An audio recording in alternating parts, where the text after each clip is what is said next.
dans les profondeurs sauvages des Appalaches, là où la brume matinale s'accroche encore aux pins anciens et où le silence semble respirer plus fort que la parole, un jeune homme de 17 ans, Jacob Morrison, voit sa vie basculer à jamais. Au détour d'un sentier longeant le ruisseau de Miller, il découvre une femme étendue dans la boue, inconsciente. Ses vêtements, autrefois raffinés, sont déchirés et couverts de terre. Son visage, aussi pâle que la neige d'hiver, semble appartenir à un monde bien plus lointain que cette vallée isolée. Lorsqu'elle reprend connaissance, tremblante et désorientée, elle ne se souvient de rien, ni de son nom, ni du lieu d'où elle vient. Elle regarde autour d'elle, perdue, les yeux emplis d'une peur muette. Jacob, les mains calleuses d'un garçon forgé par la rudesse de la montagne, lui tend simplement la sienne. « Viens », murmure-t-il, d'une voix grave mais bienveillante. Il n'a rien d'autre à offrir que la chaleur d'un toit et la protection d'une famille qui a appris à survivre dans un monde où la compassion est un luxe rare. Ce qu'il ignore encore, c'est que cet inconnu porte en elle un secret capable de mettre en péril des hommes puissants, et que le jour où elle retrouvera la mémoire, tout ce qu'ils auront construit ensemble pourrait s'effondrer. Les jours passent. La jeune femme que Marie, la sœur de Jacob, a appelée Anna s'adapte peu à peu à la vie montagnarde. Chaque matin, avant même que le soleil ne perce les nuages, elle aide à préparer le petit déjeuner. Ses gestes deviennent plus sûrs, plus familiers. Sur le rebord de la fenêtre, un pendentif en argent attrape les premiers rayons du jour, un médaillon délicatement gravé des initiales H. Jacob l'avait trouvé dans la poche de la robe déchirée d'Anna. Personne ne comprend sa signification, et Anna, chaque fois qu'on l'interroge, hausse doucement les épaules. Peut-être appartenait-il à une amie, souffle-t-elle un jour à Ruth, la mère de Jacob. J'ai dû le garder pour elle. Mais Jacob remarque ce tic presque inconscient, lorsqu'elle réfléchit, ses doigts montent vers sa gorge, cherchant la chaîne absente. Ce bijou est le sien, il en est certain. Pourtant, Anna semble sincèrement ignorante de son importance. Sa présence, cependant, apporte des bienfaits inattendus à la maisonnée. Quand la toux persistante de Ruth s'aggrave, Anna prépare sans hésiter un remède étrange, mêlant herbes locales et méthodes inconnues dans ces montagnes. Elle fait bouillir la fleur de sureau avec une précision presque scientifique, ajoute l'écorce de cerisier sauvage en quantité mesurée, et obtient un sirop au parfum boisé qui apaise la vieille femme mieux que tous les médicaments des villes. Où as-tu appris cela ? S'étonne Marie, observant ses gestes sûrs. Anna s'arrête, regarde le feu danser dans l'âtre. Je ne sais pas, répond-elle lentement. C'est comme se rappeler d'une chanson qu'on croyait oubliée. Quelques jours plus tard, Jacob se blesse gravement en sciant du bois. Avant qu'il n'ait le temps de protester, Anna prend les choses en main. Elle nettoie la plaie avec une rigueur presque professionnelle, inspecte la coupure, puis annonce calmement. Il faut recoudre. Sans trembler, elle suture la blessure avec des points réguliers et soignés, comme une infirmière formée aux meilleures écoles. Tu as déjà fait ça, dit Jacob, admiratif. Je suppose que oui. Mes mains se souviennent de choses que ma tête a oubliées. Ces gestes précis, ces savoirs enfouis, tissent autour d'Anna un mystère que nul ne peut percer. D'où vient-elle ? Quelle vie menait-elle avant de se réveiller au bord de ce ruisseau ? Ses connaissances médicales, son accent raffiné, ses manières délicates la trahissent, elle vient d'un monde de richesse, d'éducation, peut-être même de privilèges. Et pourtant, elle s'adapte sans plainte à la simplicité de la montagne, trouvant de la beauté dans les gestes les plus humbles. Le soir, après le repas, la cabane se remplit de musique. Anna, assise près du feu, accorde la vieille guitare de feu le père de Jacob. Ses doigts glissent sur les cordes avec une dextérité qu'aucun montagnard n'a jamais vue. Les mélodies qu'elle joue sont riches, complexes, venues d'ailleurs, mais bientôt, elle apprend aussi les chansons populaires que Marie lui enseigne. La musique, dit-elle un soir en souriant, relie les âmes. Elle se souvient de ce que la mémoire oublie. Jacob écoute, fasciné. Quand elle joue, son visage s'illumine, l'ombre de l'incertitude disparaît, remplacée par une assurance presque royale. Chaque note semble réveiller en elle une part de vérité perdue. Il comprend alors que, pour Anna, la musique est bien plus qu'un art, c'est un fil qui la relie à son identité brisée. Peu à peu, leurs conversations se font plus profondes. Anna, avec son esprit vif et curieux, pousse Jacob à réfléchir au-delà des limites de sa vallée. Un soir, elle examine un meuble qu'il vient d'achever, une armoire en bois de noyer destinée à ranger les remèdes de Ruth.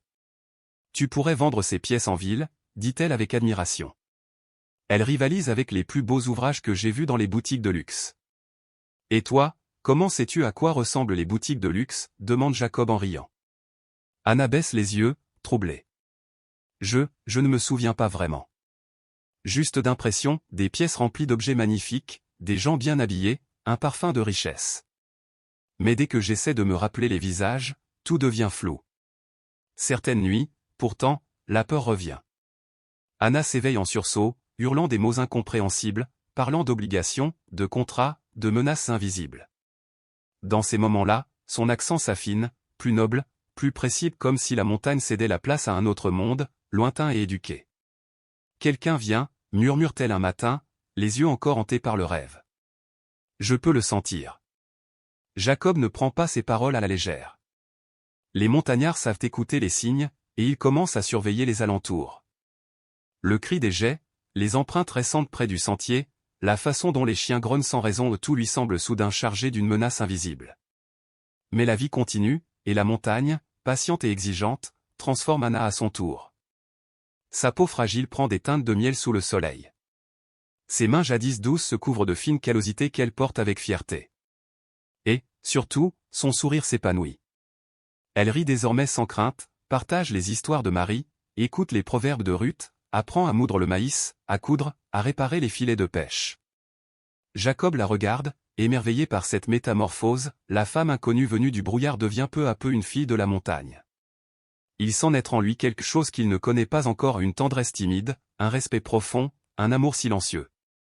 Anna représente tout ce qui est étranger à son monde, l'éducation, la grâce, le mystère. Et pourtant, elle s'accorde à sa vie comme si elle en avait toujours fait partie. Quand elle sourit au coin du feu, quand elle fredonne une mélodie oubliée, Jacob a l'impression que, pour la première fois, sa maison respire vraiment. Chaque matin, la lumière du jour se reflète sur le petit médaillon d'argent posé sur la fenêtre. Un éclat froid, persistant, rappelant que le passé d'Anna n'a pas disparu, il attend simplement, tapi dans l'ombre, de reprendre ses droits. Mais pour l'instant, la vie suit son cours paisible, le chant des oiseaux au lever du jour, la chaleur du feu, le parfum du pain qui cuit lentement. Dans cette simplicité, tout semble possible. Un soir d'automne, alors qu'il cherche une couverture supplémentaire dans le coffre de son défunt père, Jacob tombe sur un objet inattendu, un vieux journal en cuir, relié avec soin, dont les pages portent encore l'odeur du bois et du temps. Ce journal, poussiéreux et oublié, va bientôt révéler des secrets que nul n'aurait imaginés et peut-être, la vérité sur la femme qui a bouleversé leur destin. Le livre relié semblait presque vide, rempli de pages crème encore vierges, mais quelque chose dans sa texture, dans la douceur du cuir et la solidité de la couture, éveilla chez Jacob une intuition. Il pensa qu'Anna pourrait en faire bon usage. Ce soir-là, alors que le feu jetait ses reflets dorés sur les murs de la cabane, il s'approcha d'elle et lui tendit l'objet. « Pour tes pensées, dit-il simplement. » Anna prit le journal avec une lenteur respectueuse, comme on accueillerait un vieil ami retrouvé. Ses doigts glissèrent sur la couverture, caressant le grain du cuir, avant qu'un sourire mélancolique n'effleure ses lèvres. « Merci, murmura-t-elle. J'ai ressenti depuis quelque temps le besoin d'écrire, sans vraiment savoir pourquoi. » Cette nuit-là, Jacob, en passant devant la porte entr'ouverte de sa chambre, aperçut sa silhouette penchée sous la lumière vacillante d'une bougie. Sa main glissait avec assurance sur le papier, traçant des lignes nettes, régulières, empreintes d'une élégance rare. Les lettres formaient une écriture raffinée, celle d'une femme instruite, habituée à manier la plume autant que la parole. Jacob comprit alors ce qu'il soupçonnait déjà, Anna venait d'un monde très différent du sien, un monde où l'écriture était un art et non un outil.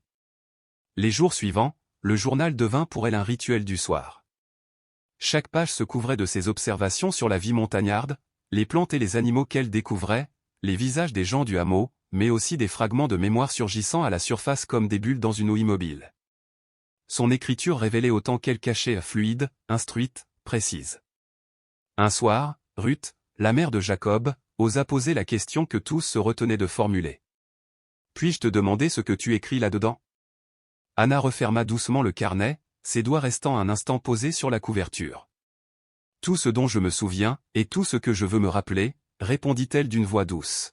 « Ce lieu, votre bonté, la lumière du matin sur la table de la cuisine.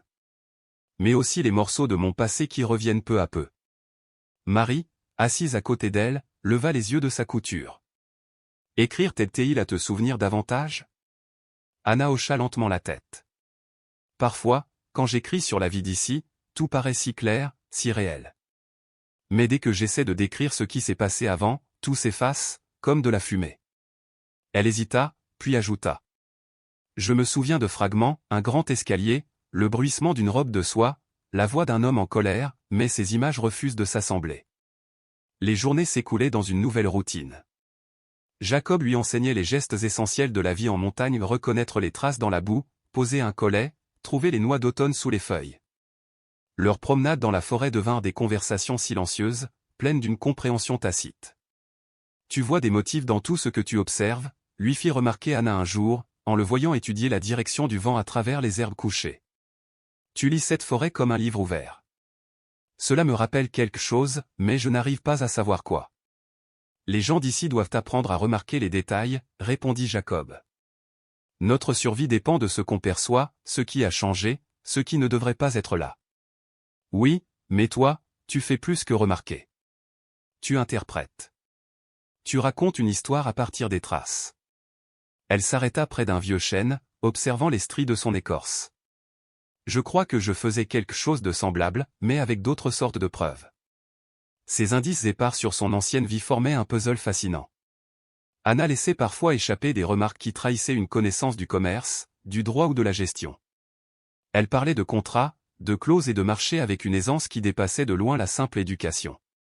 Un jour, Jacob mentionna les marchands de bois de la vallée, des hommes rusés qui profitaient de la naïveté des montagnards. Anna fronça les sourcils, écouta, puis expliqua. Ils exploitent un avantage d'information.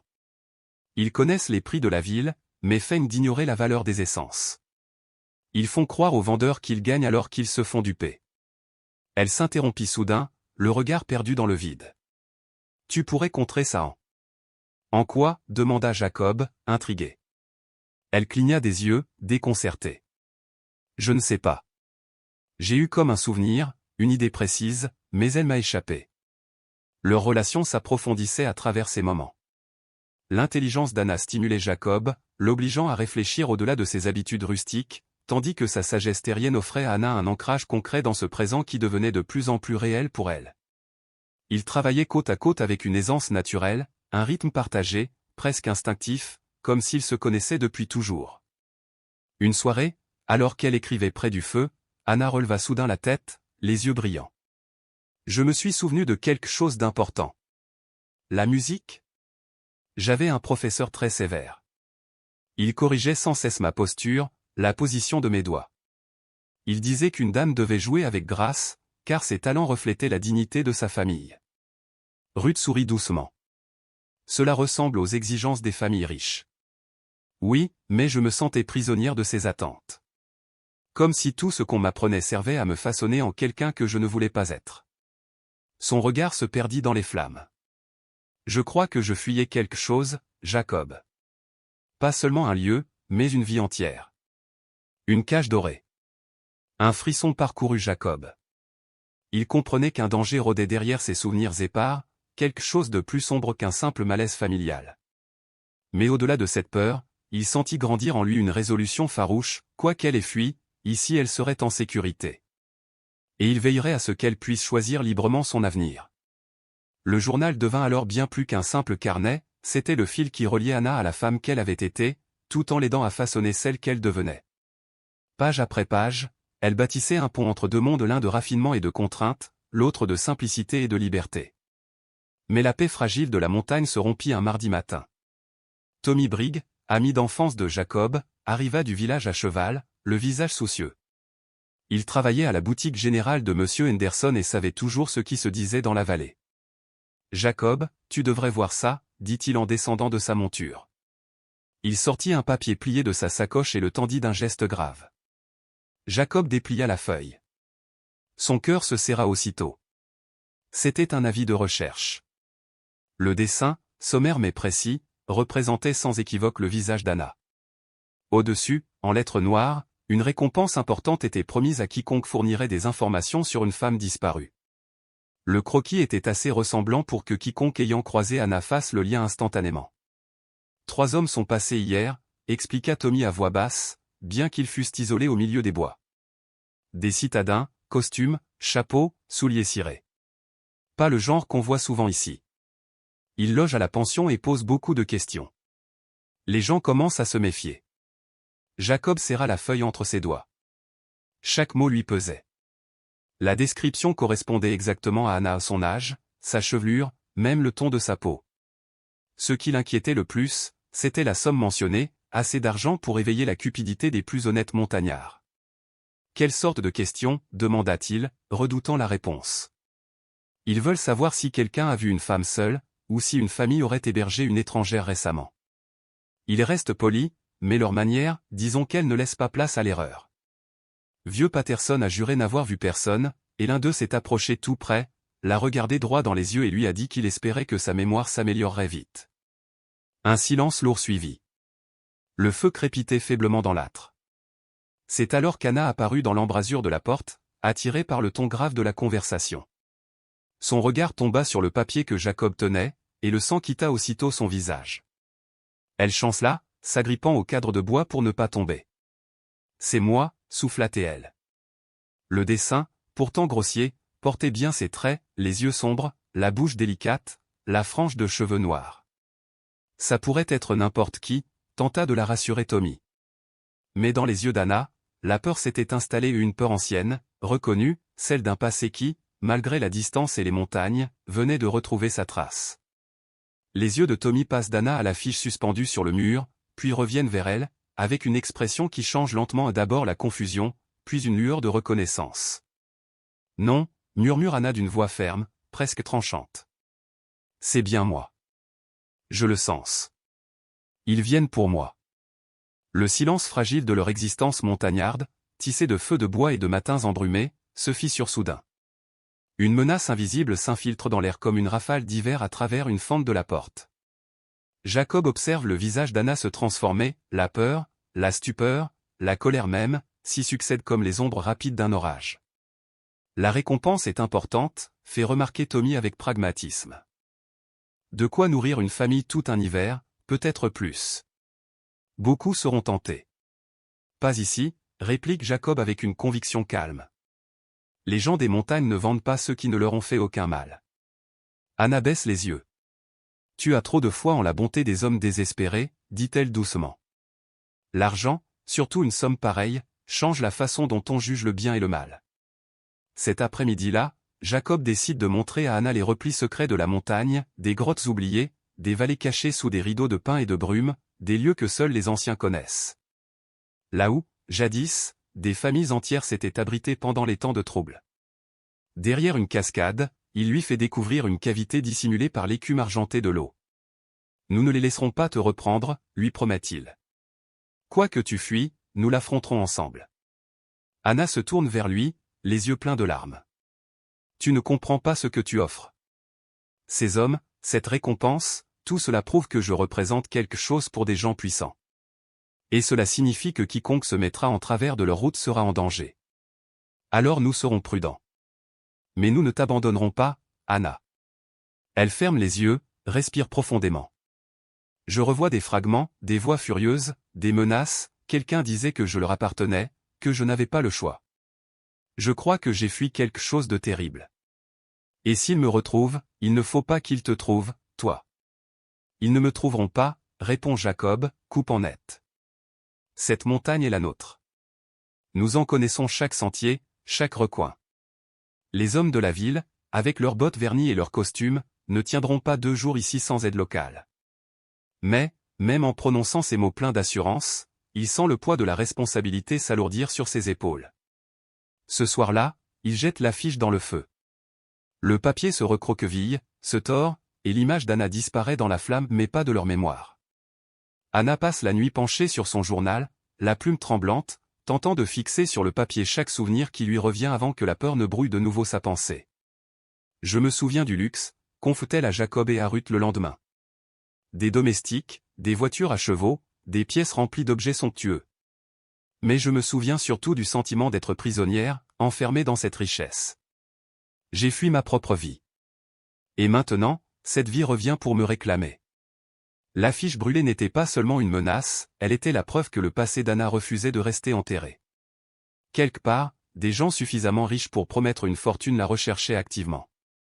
La question, désormais, était de savoir si l'amour et la sagesse montagnarde suffiraient à la protéger contre ce qu'elle avait fui. Un matin, alors qu'il inspecte les environs près du ruisseau de Miller, Jacob aperçoit un éclat doré dans la boue.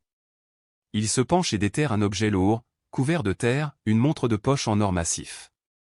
La surface, finement gravée, scintille sous la lumière froide du matin. C'est une pièce d'une valeur indéniable, un objet qui n'a rien à faire ici, au cœur de la nature sauvage. Il la retourne et lit l'inscription délicatement ciselée au dos. Harrington Industries et Excellence True Tradition. Une sueur froide lui parcourt l'échine. Cette montre, avec son or pur et ses engrenages délicats, appartient au monde des puissants, pas à celui des montagnards. Quelqu'un de riche, et probablement dangereux, a dû la laisser tomber récemment. De retour à la cabane, il appelle doucement. Anna, viens voir. J'ai trouvé quelque chose. Lorsqu'elle aperçoit l'objet, elle blêmit, recule d'un pas, puis d'un autre, comme si la montre pouvait la mordre. Ses mains tremblent. Harrington, souffle-t-elle. Ce nom, c'est une horreur. Tu te souviens de quoi, exactement? Pas clairement. Mais quand je le lis, tout en moi se fige. C'est comme si les murs se refermaient autour de moi. Elle serre ses bras contre elle, frissonnant malgré la chaleur du matin. Jacob, je crois que cette montre appartient à l'un des hommes qui me poursuivent. Les mots laissent Jacob sans voix. Si la montre vient bien d'eux, cela signifie qu'ils ne se contentent plus de poser des questions en ville. Ils ont suivi la trace jusqu'ici. Jusqu'à l'endroit même où il avait trouvé Anna. Nous devons partir, dit-elle aussitôt. Aujourd'hui. Maintenant. Attends, courir sans plan serait suicidaire, répond Jacob, déjà en train d'évaluer leurs options. Mais tu as raison. On ne peut plus rester ici. Il passe la matinée à se préparer, méthodique et silencieux, mus par l'urgence. Ruth rassemble les médicaments et les provisions séchées, Marie plie des couvertures et des vêtements chauds. Anna aide du mieux qu'elle peut, ses gestes rapides mais précis, comme si le mouvement pouvait repousser la peur. Où irez-vous? Demande Ruth, la voix tremblante. Au plus profond de la montagne, répond Jacob. Là où aucun étranger ne peut nous suivre. L'adieu est déchirant. Ruth enlace Anna longuement, puis prend les mains calleuses de Jacob. Prenez soin l'un de l'autre. Et souvenez-vous, l'amour trouve toujours son chemin, même à travers les forêts les plus sauvages. Jacob et Anna quittent la cabane à pas rapides, empruntant des sentiers que seuls les chasseurs ou les anciens connaissent. Leurs pas sont légers, leurs traces à peine visibles sur la terre humide. À mesure qu'ils s'enfoncent dans la montagne, la civilisation s'efface, plus de clôtures, plus de chemins, seulement le bruissement du vent dans les pins et le cri lointain d'un faucon. À la faveur d'une halte près d'un ruisseau de montagne, Anna s'assoit, haletante, et reste un moment silencieuse. L'effort semble faire remonter à la surface des souvenirs qu'elle ne contrôlait plus. Je me souviens de l'homme à qui appartenait la montre, murmure-t-elle enfin. Bradford Stone. Il travaillait pour mon père, ou peut-être avec lui. Un homme grand, toujours impeccablement vêtu, avec des yeux qui vous regardaient comme un bien à évaluer. Jacob se fige. Ton père? Tu te souviens de lui? Des images, seulement. Une grande maison, des serviteurs, des réunions d'affaires où je devais rester assise et sourire sans parler. Et puis, un jour, on a annoncé mes fiançailles. Sa voix se durcit. Je devais épouser Bradford Stone. Ce n'était pas un mariage d'amour, mais un contrat. Une alliance entre fortunes. Ils appelaient cela un avenir assuré. Moi, j'appelais cela une prison dorée. Jacob sent la colère monter en lui, sourde et brûlante. Alors c'est ça que tu fuyais? Oui. Je crois que le mariage devait avoir lieu le jour même où j'ai disparu. Je me souviens du tissu blanc, des fleurs, et de cette sensation d'étouffer. Elle porte une main à sa gorge, comme si le corset invisible de son passé se resserrait de nouveau. J'ai fui ma propre cérémonie, Jacob. Le soleil disparaît derrière les crêtes quand ils atteignent une grotte dissimulée dans la falaise. C'est un abri ancien, que le grand-père de Jacob lui avait montré autrefois. Le sol y est sec, l'entrée masquée par un éboulis de roches et de fougères, et la vue donne sur toute la vallée sans qu'on puisse les repérer d'en bas. Jacob allume un feu discret. La flamme danse dans le creux des pierres, projetant sur les murs la silhouette d'Anna, frêle mais droite. Tu es en sécurité ici, dit-il doucement. Personne ne nous trouvera. Anna fixe les braises, songeuse. Je ne veux pas seulement me cacher, Jacob. Je veux comprendre pourquoi il me traque. Ce nom, Harrington, c'est celui de mon père. Harrington Industries. C'est son empire. Et s'il a lancé cette chasse, ce n'est pas pour me sauver. C'est pour me reprendre. Jacob s'approche et pose sa main sur la sienne. Alors nous saurons la vérité. Mais pas ce soir. Ce soir, tu dors, et moi je monte la garde. Le vent s'engouffre dans la gorge de la montagne, apportant des parfums de mousse et de pin. Au dehors, la nuit s'étire, froide et vaste. À l'intérieur, le feu chuchote. Anna ferme les yeux.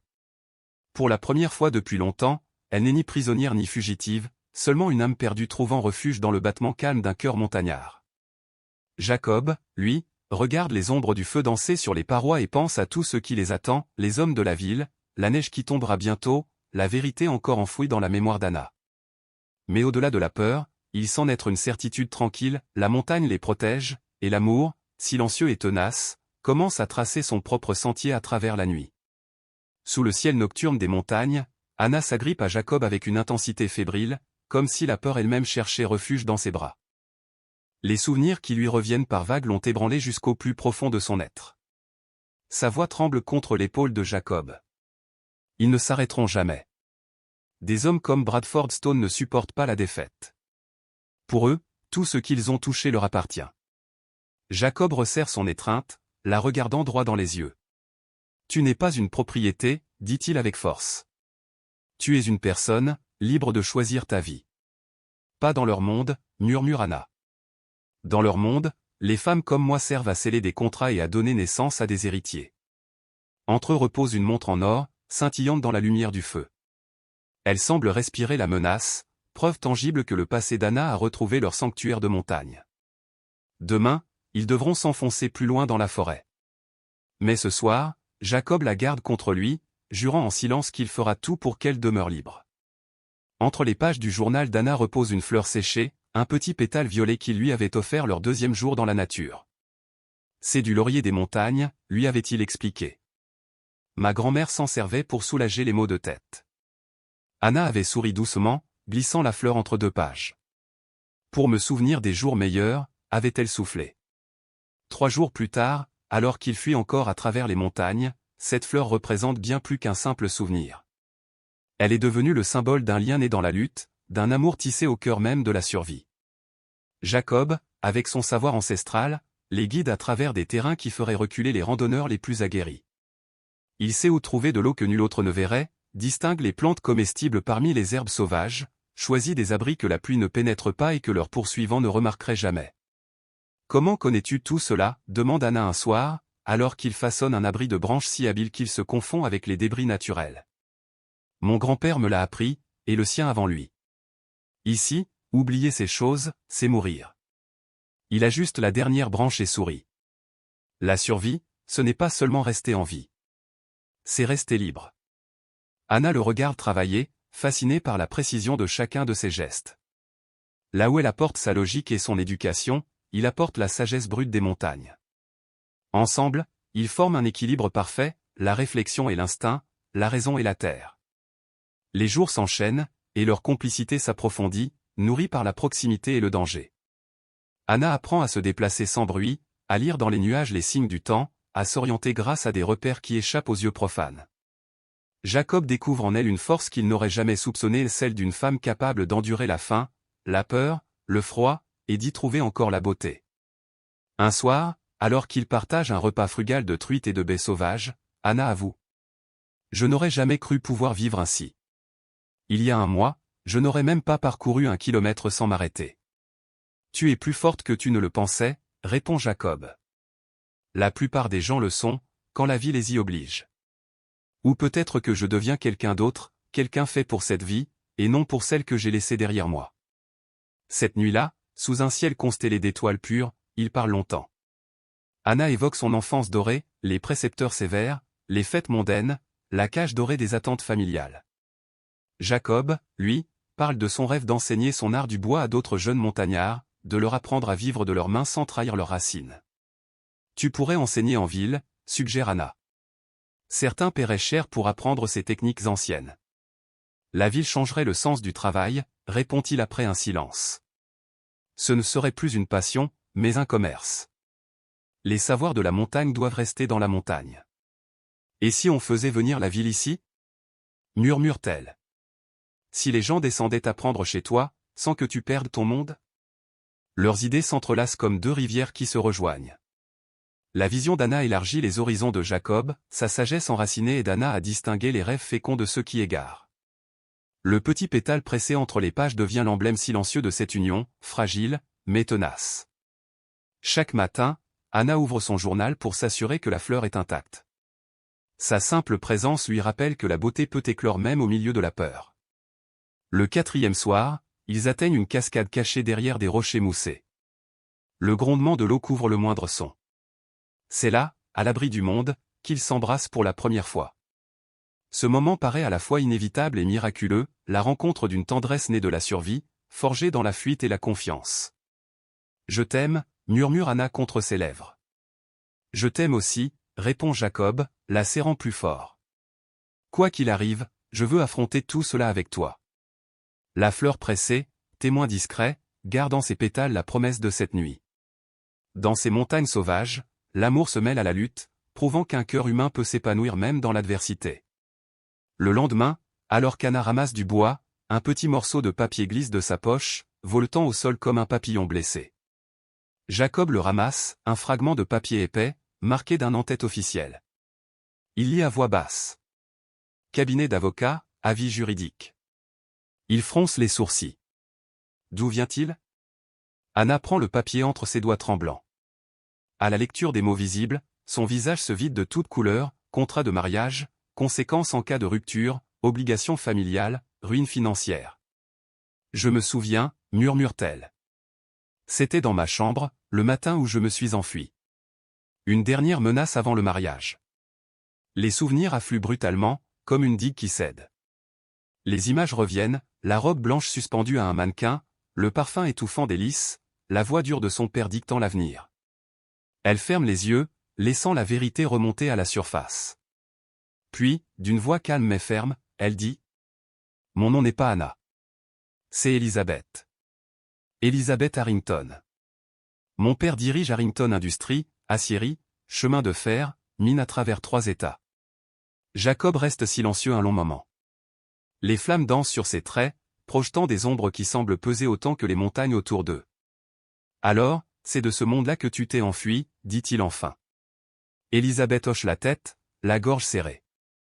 J'étais promise à un homme que je n'aimais pas.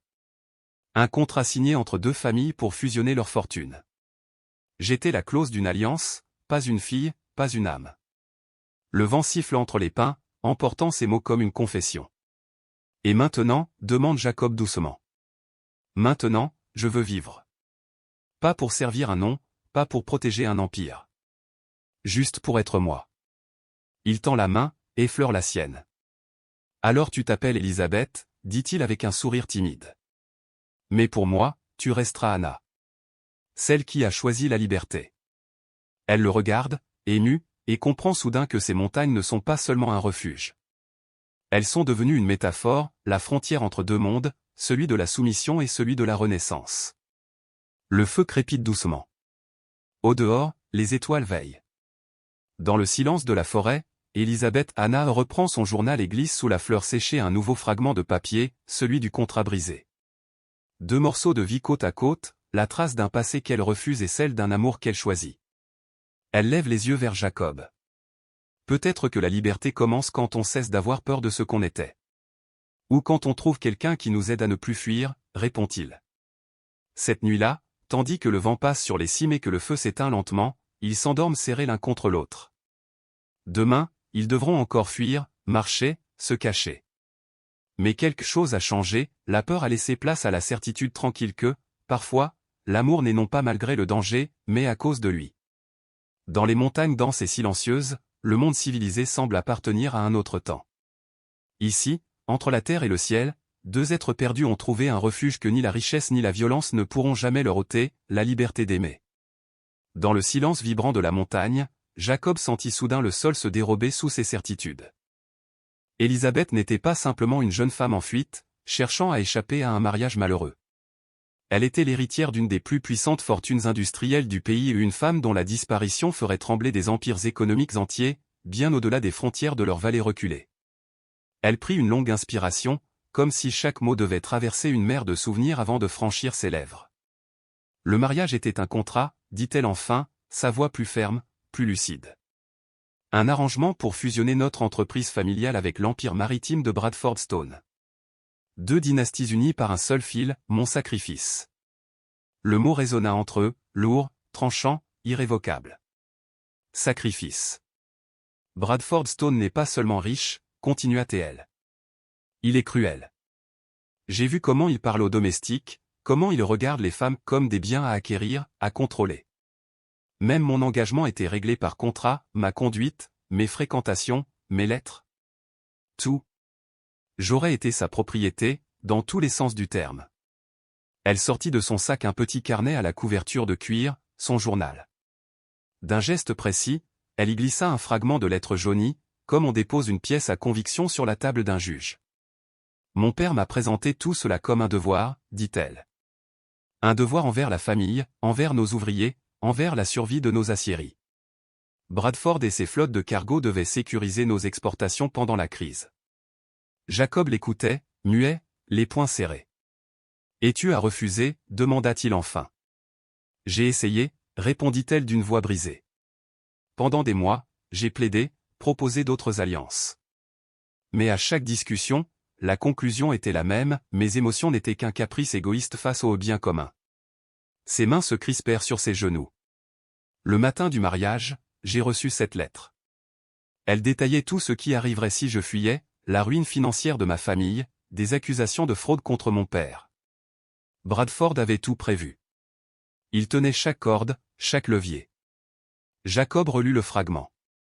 Le ton juridique glacé des phrases révélait une menace bien réelle. Il t'a fait croire que des centaines de personnes souffriraient si tu osais choisir ta liberté, murmura-t-il. Elisabeth hocha la tête. Oui. Il a su utiliser ma compassion comme une arme. J'étais piégé par la culpabilité. Ce n'était plus des chaînes visibles, mais une prison morale. Jacob sentit un mélange de rage et d'admiration l'envahir. Elle avait fui malgré tout. Alors tu as couru, dit-il doucement. Oui. J'ai tenu bon jusqu'à la cérémonie. J'étais là, dans cette robe blanche étouffante, entouré de centaines d'invités, écoutant un ministre parler d'amour et de dévotion. Mais quand Bradford a pris ma main, quand j'ai vu ce regard de possession, j'ai compris que je signais mon propre arrêt de mort. Sa voix trembla, mais ne se brisa pas. Je me souviens de tout, des corsets trop serrés, du parfum des lys, de la sensation du tissu qui m'étranglait. C'était comme être habillé pour mes funérailles. Alors, pendant les photographies, j'ai fui. Je me suis enfui à travers les jardins, pieds nus dans la boue, la robe déchirée. Il y avait un orage cette nuit-là, le vent, les éclairs, la pluie. Je courais sans savoir où j'allais. J'ai fini par tomber, et quand j'ai rouvert les yeux, j'étais ici, dans ta cabane. Jacob resta un instant sans voix. Tu as traversé 20 milles de montagne, dans la tempête, vêtu d'une robe de mariée. Peu de gens auraient survécu. Elle sourit faiblement. La peur donne une force insoupçonnée. Et peut-être qu'au fond de moi, je savais que je ne fuyais pas seulement le mal, mais que je courais vers quelque chose de meilleur. Le fragment de lettre devint alors bien plus qu'une preuve du passé. C'était le symbole de la manipulation systématique qui avait tenté de la détruire. Bradford Stone ne cherchait pas seulement à récupérer une épouse en fuite, il protégeait un empire bâti sur la domination et l'argent. Ils ne s'arrêteront jamais, dit-elle doucement en refermant son journal. Trop d'argent dépend de mon retour. Jacob la regarda longuement. Derrière la peur dans ses yeux, il vit poindre une autre flamme, la détermination. La jeune femme qui avait fui en panique commençait à devenir quelqu'un capable de se battre pour reprendre sa vie. Il prit une couverture pliée au pied du lit et une courte pointe ancienne, cousue de morceaux de tissu dépareillés, usée mais pleine d'histoire. Il la posa délicatement sur les épaules d'Elisabeth. Celle-ci appartenait à ma grand-mère, Sarah Morrison, dit-il.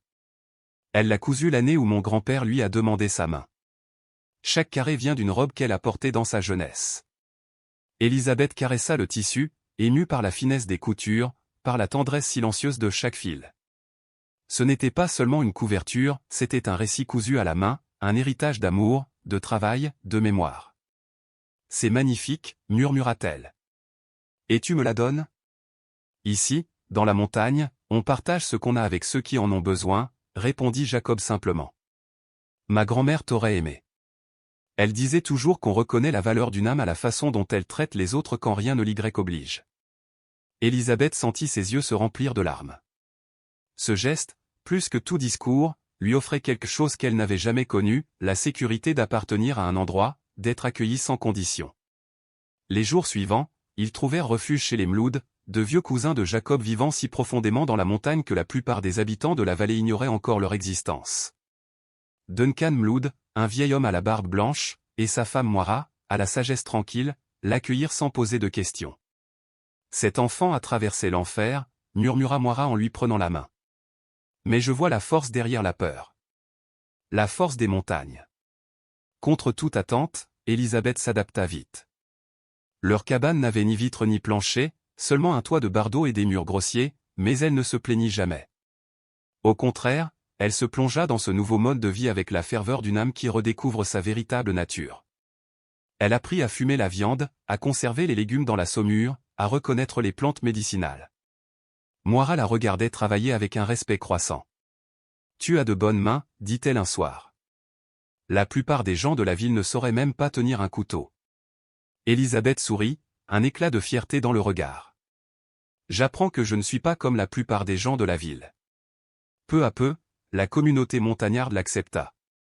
Les voisins venaient sous prétexte d'échanger du sel ou du maïs, mais chacun voulait voir de ses yeux cette étrangère qui vivait chez les Mloud, la femme dont Jacob Morrison ne parlait qu'avec un mélange de respect et d'affection qu'on ne lui connaissait pas.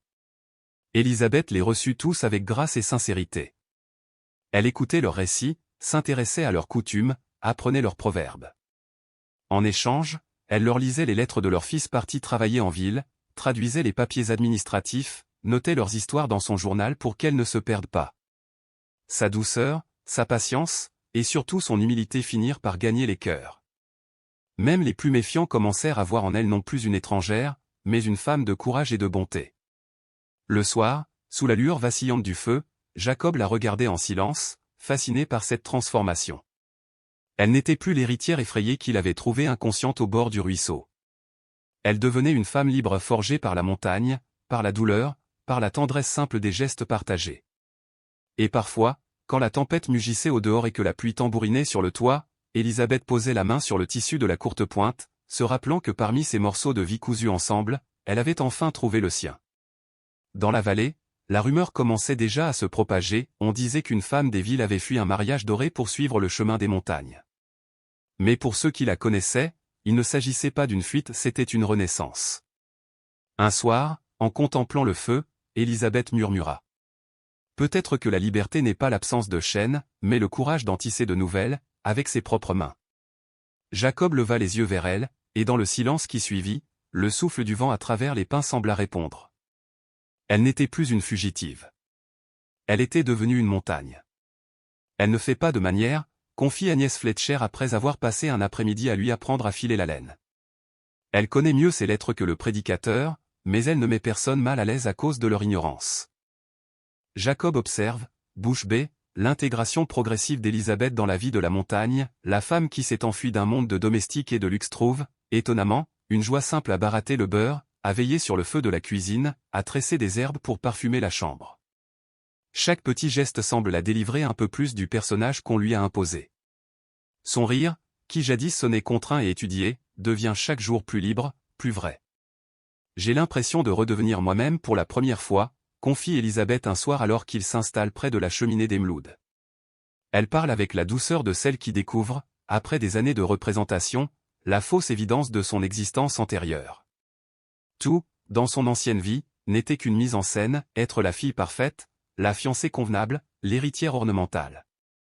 Ici, nul besoin de maquiller ses silences, ici, on lui permet d'être utile. Tu as toujours été plus qu'un ornement, lui répond Jacob sans hésitation. La montagne te laisse simplement te montrer. Le vieux Duncan Mloud, qui les a observés plusieurs jours durant, tire Jacob à l'écart un soir.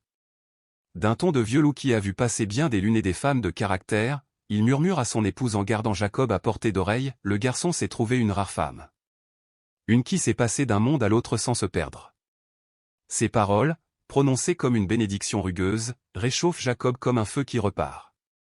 La couverture devient vite la compagne d'Élisabeth, tangible symbole d'une acceptation nouvelle. Elle la porte pour les tâches du matin, s'y enveloppe lors des veillées, s'y blottit pour dormir chaque nuit.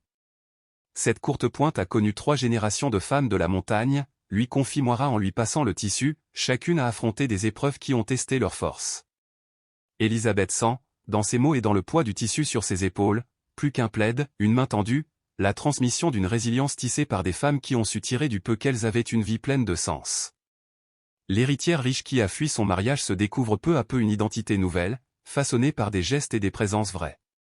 En préparant le repas du soir, tandis que la fumée du foyer monte en volute, Élisabeth réalise qu'elle n'a jamais été aussi heureuse, malgré l'absence de tout bien matériel. La communauté montagnarde lui offre ce que la fortune paternelle n'a jamais su offrir, la liberté d'être aimée pour ce qu'elle choisit d'être, la possibilité de devenir au lieu d'être seulement l'héritière d'un nom. Autour d'eux, la vie est faite d'échanges, de petits services rendus, de rires partagés, chaque regard est une reconnaissance, non une évaluation. Mais la quiétude se brise brusquement, le télégramme crépite entre les doigts nerveux de Tommy tandis qu'il monte sur le sentier escarpé vers la cabane d'Emloud.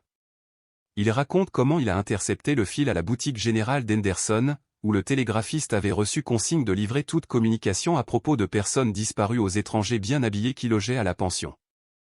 Les mots froids du papier ne laissent aucun doute, Elizabeth Harrington confirmée dans région montagneuse stop récompense substantielle pour information menant à sa récupération stop mort du père en jeu pour l'empire industriel stop Bradford Stone autorise toute mesure nécessaire stop.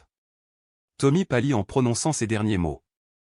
Le ton formel, la promesse d'une récompense considérable, et surtout l'autorisation de toute mesure nécessaire, rendent la menace tangible, si la diplomatie échoue, la violence n'est pas exclue. Jacob relit le télégramme à voix basse, comme pour s'imprégner à nouveau de la gravité des lignes, et sent sa mâchoire se crisper mot après mot. Ce qui jusqu'ici pouvait paraître une fugue individuelle prend soudain des proportions d'un conflit d'envergure, la mort possible du père d'Elizabeth signifie que la direction de Harrington Industries est en jeu. La perspective se colore d'un calcul froid, le mariage prévu avec Bradford Stone n'était pas seulement une affaire de cœur, c'était une manœuvre d'entreprise déguisée en romance. Jacob, le visage durci, questionne Tommy, combien de temps avant qu'il traque ce message jusqu'ici? Pas longtemps, répond-il, la voix basse. Le télégraphiste se montre curieux, il a posé trop de questions sur les destinataires des dépêches. Il trouve suspect que je m'offre sans cesse pour livrer ce genre de choses. Élisabeth, dont l'esprit raisonneur s'est forgé dans l'acier des bureaux et la logique des chiffres paternels, étudie le télégramme comme on dissèque une stratégie commerciale. Bradford bouge plus vite que je ne le pensais, dit-elle, le regard dur. Si mon père est vraiment mourant, Bradford doit légitimer sa prise de contrôle avant que d'autres rivaux n'agissent. Les pièces d'un échiquier invisible s'assemblent, accélérer la mainmise sur l'entreprise, éliminer l'aléa d'une succession litigieuse, s'assurer que la mainmise devienne incontestable. Le calcul à la froideur d'une lame. Qu'est-ce que ça signifie pour nous, demande Jacob, la voix lourde d'inquiétude. Élisabeth répond, avec une lucidité qui mord, il prendra plus de risques pour me récupérer. Jusqu'ici il a essayé de faire les choses discrètement pour éviter le scandale. Mais si le temps presse, il pourrait recourir à des méthodes qui terniraient sa renommée ou pire, qui mettraient des vies en danger. L'air autour d'eux s'assombrit comme un ciel d'orage. Bradford Stone n'est pas seulement riche, il est désespéré, et un homme riche et désespéré possède des ressources face auxquelles les montagnards peinent à se défendre. Tommy baisse la tête, comme si prononcer le reste allait lui arracher la voix. J'ai entendu des gens en ville poser des questions sur toi, Jacob. Ils cherchent qui t'aide. La menace n'est plus seulement dirigée contre Élisabeth, elle s'étend à ceux qui ont tendu la main. La loyauté montagnarde entre en collision avec les engrenages d'une puissance pécuniaire. Les mots de Tommy sont un rappel brutal, rester ici pourrait signifier s'exposer à des représailles. Élisabeth sort alors son journal, le recueil de ses jours récents, où se mêlent esquisses de portraits, fleurs pressées et fragments d'un quotidien désormais aimé. Sur la page, la dichotomie entre ces deux mondes s'étale comme une peinture nette, d'un côté, l'opulence froide et calculée, de l'autre, l'amour, la communauté, les mains rugueuses qui l'ont accueilli. Je pense aux enfants des ouvriers, murmure-t-elle, les doigts sur la plume. Ils ont des familles maintenant. Combien souffriraient si je ne revenais pas? Sa compassion, bien que noble, est exactement le levier que Bradford utilise, en éveillant son sens du devoir envers les travailleurs, il la manœuvre pour l'attirer à lui. Jacob la regarde et comprend que la ruse est plus subtile qu'un simple chantage. La manipulation transforme la boussole morale d'Elizabeth en une chaîne dorée. « Que ferait ta mère » demande-t-il doucement, sachant que ce rappel peut l'ancrer. Elizabeth ferme les yeux un instant et voit sa mère, une femme indépendante, rusée, capable de résoudre des problèmes sans sacrifier des vies. Elle trouverait une façon de protéger les travailleurs sans se sacrifier, dit-elle enfin. La pensée d'honorer cet exemple devient une flamme nouvelle dans sa poitrine. Alors quelle est la solution, demande Jacob. Je ne sais pas encore, mais je commence à penser que fuir n'a pas suffi. Ça n'a fait que repousser la bataille réelle. Elle ferme son carnet avec une détermination qui n'appartient plus à la jeune fille effrayée, mais à une femme éveillée. Bradford s'attend à la voir revenir brisée, prête à accepter ses termes. Et si, au contraire, elle revenait prête à lutter pour garder la maîtrise de son héritage? Le portrait familial posé devant elle est un rappel de qui elle fut et de qui elle pourrait être. La mémoire de sa mère lui souffle une autre idée, la richesse peut être un outil pour protéger, et non seulement pour préserver un nom. Mais pour que cela soit vrai, il faut du courage et de la volonté chez celui qui détient la clé. Je dois y retourner, annonce Elizabeth finalement, la voix ferme comme du bois sec. Pas pour me rendre à Bradford, mais pour honorer la mémoire de mère en protégeant les gens qu'elle aimait. Alors nous y allons ensemble, répond Jacob sans hésiter. Sa réponse est immédiate, instinctive, comme si tous les paysages, toutes les nuits à veiller et tous les labeurs partagés avaient préparé ce moment. Il sait, cependant, les risques qui les attendent. Tu ne réalises pas ce que ça implique, reprend-il doucement.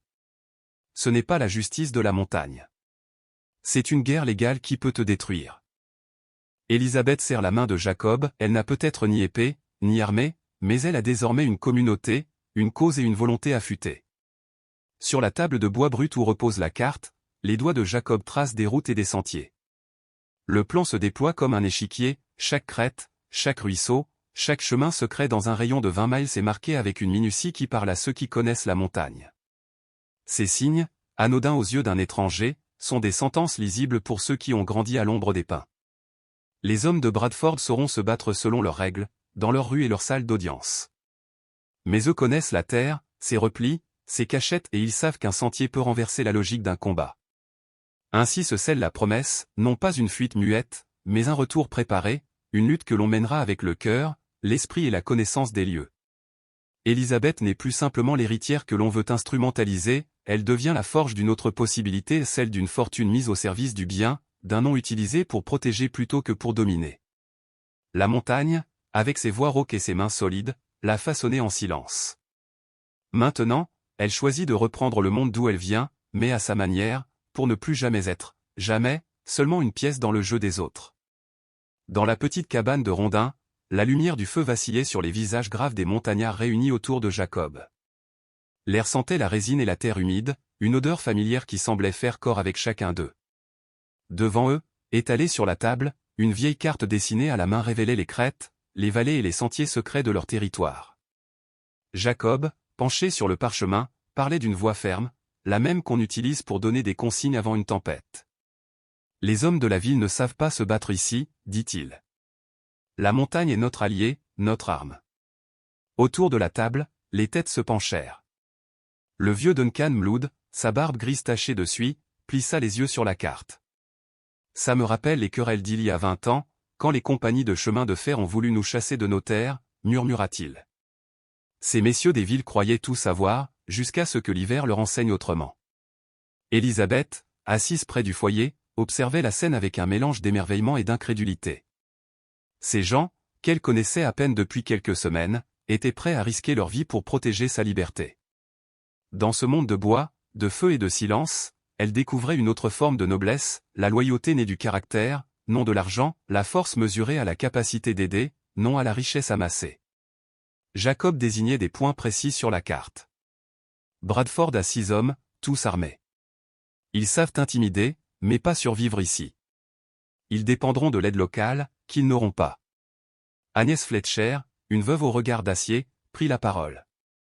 Mes garçons connaissent chaque sentier de serre entre ici et la vallée. Ces hommes en beaux habits ne feront pas 10 pas sans que nous le sachions. La carte était plus qu'un simple dessin, c'était une mémoire vivante. Chaque trait représentait des années d'exploration, de chasse et de survie transmises de père en fils. Là où les hommes de Bradford voyaient un chaos de forêts et de ravins, Jacob voyait un réseau d'avenues invisibles, de refuges et de lignes de défense. Le secret, dit-il, c'est de leur faire comprendre que ce combat n'est pas le leur. Ils ont l'habitude des procès et des contrats, pas de la justice des montagnes. Élisabeth suivait son doigt sur la carte, des passages étroits où 3 hommes pouvaient stopper une armée, des grottes où cacher des vivres, des ruisseaux qui, après une pluie, devenaient des torrents infranchissables.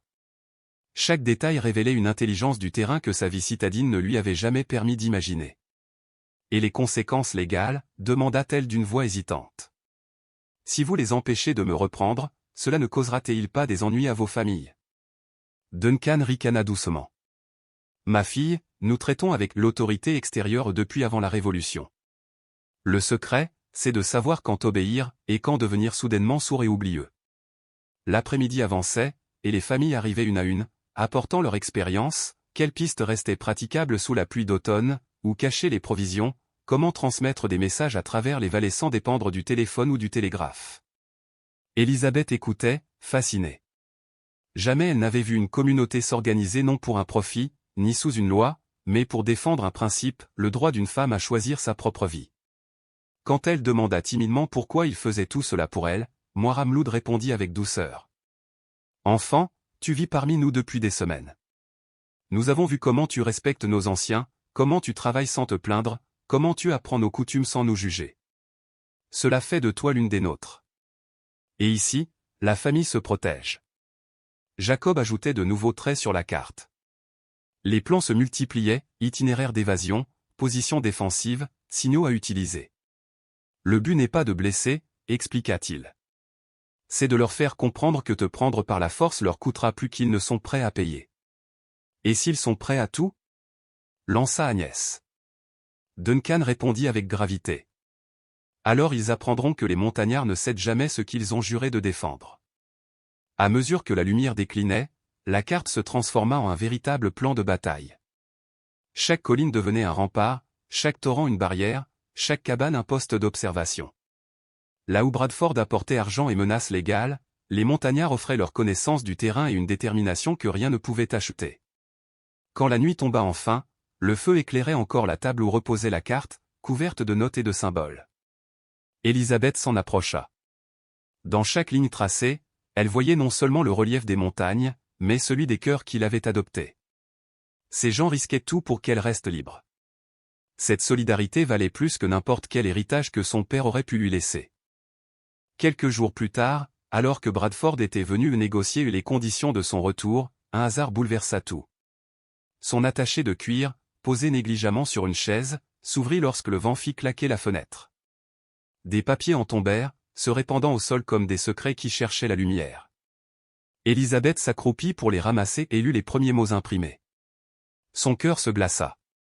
Elle appela Jacob d'une voix tremblante. « Regarde ça. » Parmi les documents, un rapport médical vieux de 12 ans. Cause du décès, empoisonnement à la digitale. Origine inconnue.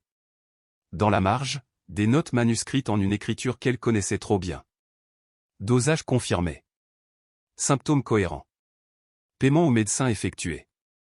Il a tué ma mère, souffla-t-elle, la gorge serrée. Bradford l'a empoisonnée parce qu'elle gênait ses affaires. Jacob lut par-dessus son épaule. Ses instincts de montagnard flairaient le danger, ce n'était pas seulement un crime, c'était une toile entière de mensonges et de manipulations.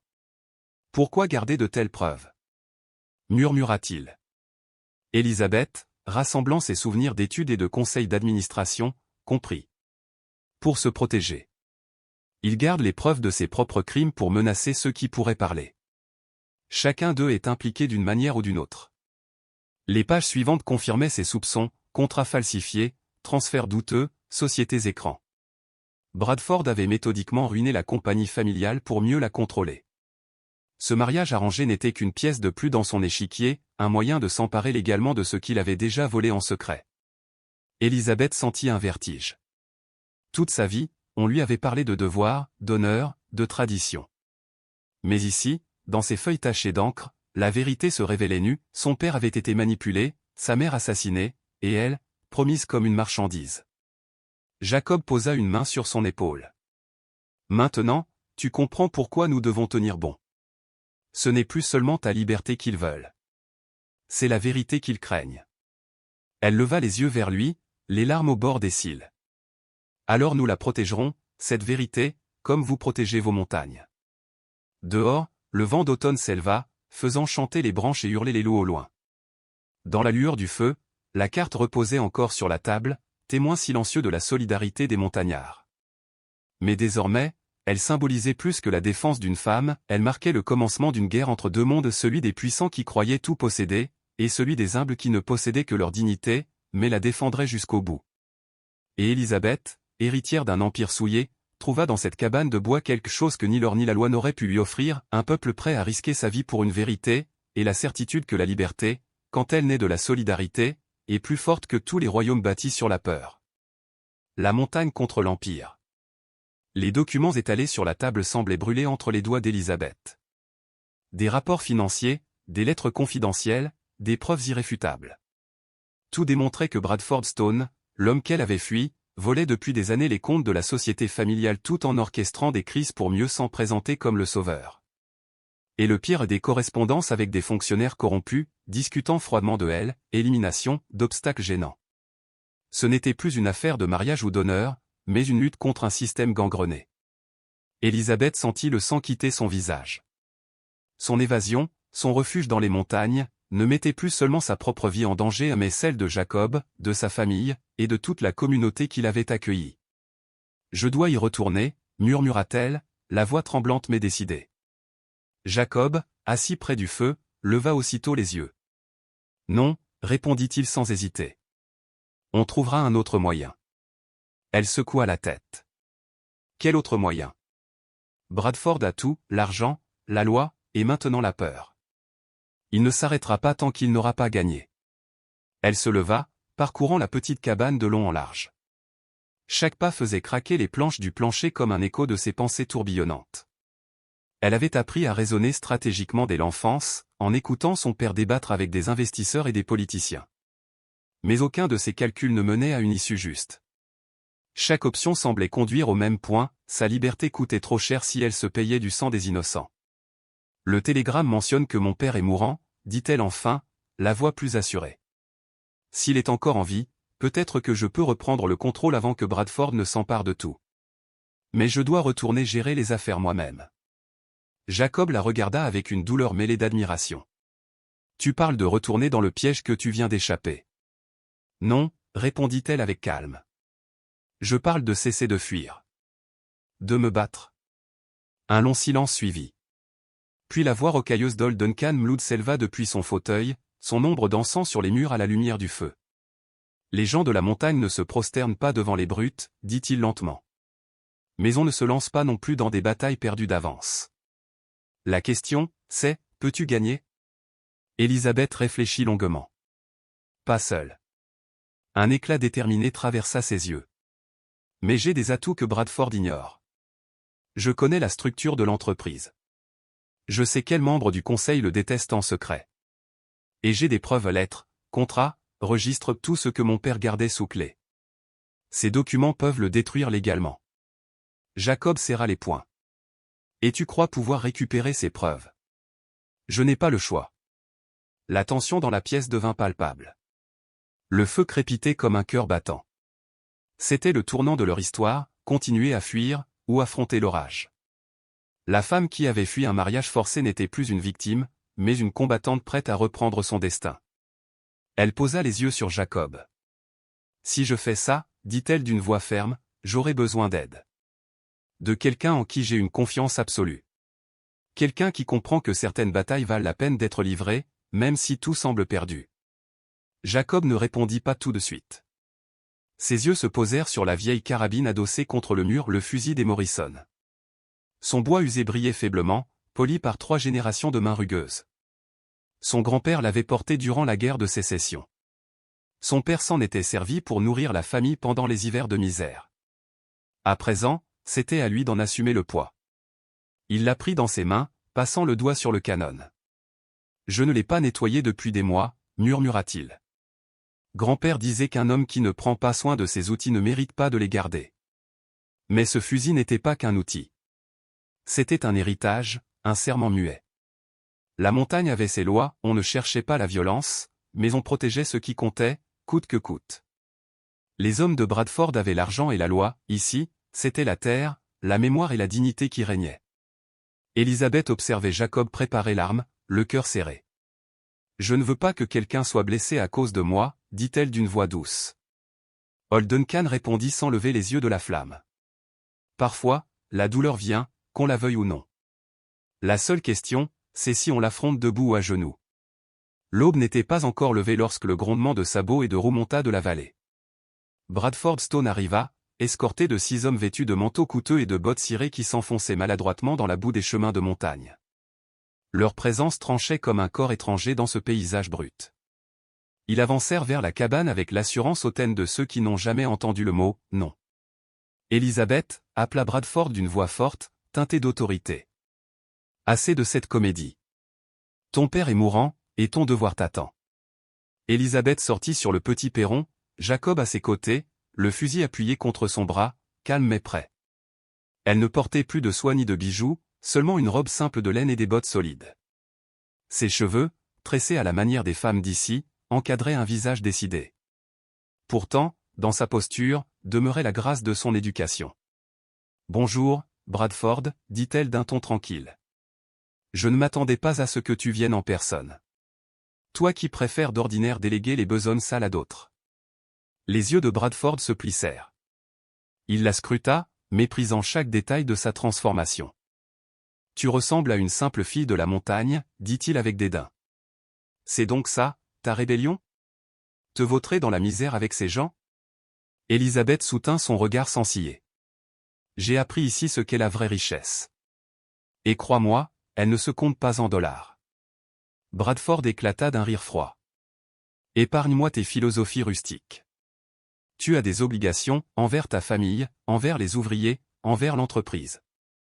Ton caprice met en péril des centaines d'emplois. » Jacob observa, silencieux, comprenant le piège rhétorique. Bradford transformait la culpabilité en arme, manipulant la conscience d'Elizabeth pour la ramener sous son contrôle. Mais elle n'était plus la même. « J'ai réfléchi à ses obligations, dit-elle calmement. Et j'ai compris que t'épouser n'aurait rien sauvé du tout. Cela n'aurait servi qu'à remettre entre tes mains une entreprise que tu vois comme une machine à broyer les hommes. » Le masque de Bradford se fissura. « Tu ne comprends rien aux affaires, gronda-t-il. Sans cette fusion, Harrington Industries fera faillite dans 2 ans. Tes rêves romantiques ne nourriront personne. » Elle eut un rire sans joie. « Mes rêves romantiques? Tu veux dire mon refus d'être vendu comme une jument pour sauver tes comptes? » Un des gardes de Bradford fit un pas en avant, la main glissant vers sa veste. Jacob reconnut immédiatement le geste. En une seconde, le fusil fut levé. Pas braqué, mais bien en évidence. « Les gens de la montagne, dit-il d'une voix basse, ne tirent jamais sur un homme désarmé. Mais on défend les nôtres, toujours. » Bradford fit signe à son homme de reculer, le regard noir de haine. « Et voilà ton chevalier? Un paysan arriéré qui croit pouvoir défier la loi. » Jacob planta son regard dans le sien. Ce paysan sait reconnaître la différence entre la loi et la tyrannie. C'est une leçon que ton argent ne t'a jamais apprise. Le silence retomba, dense, presque sacré.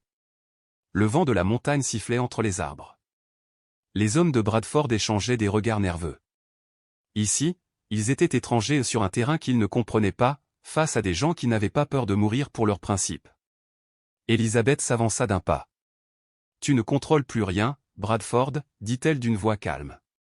Les preuves de tes crimes sont entre de bonnes mains. Si tu fais un pas de plus, elles seront rendues publiques. » Bradford pâlit légèrement, mais son ton resta arrogant. « Tu bluffes. » Elle eut un sourire presque triste. « Essaie donc de vérifier. » À cet instant, tout sembla suspendu, le vent, les oiseaux, même le feu à l'intérieur de la cabane.